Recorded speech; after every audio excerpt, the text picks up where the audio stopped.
Alright, so I'm going to go ahead and install the one nut onto this starter and just make it easier. But something to note, the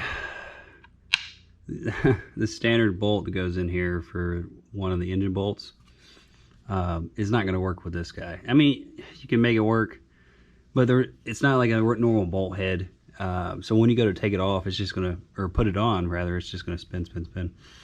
But this guy, it's the Hi-Torque starter from CB Performance. Just wanted to get a better one. I'm also excited to hear what it sounds like. But yeah, 22 foot-pounds for the bottom nut on the other side. Make sure it lines up. It doesn't use the bushing, so you will not have to have a bushing in there. All right.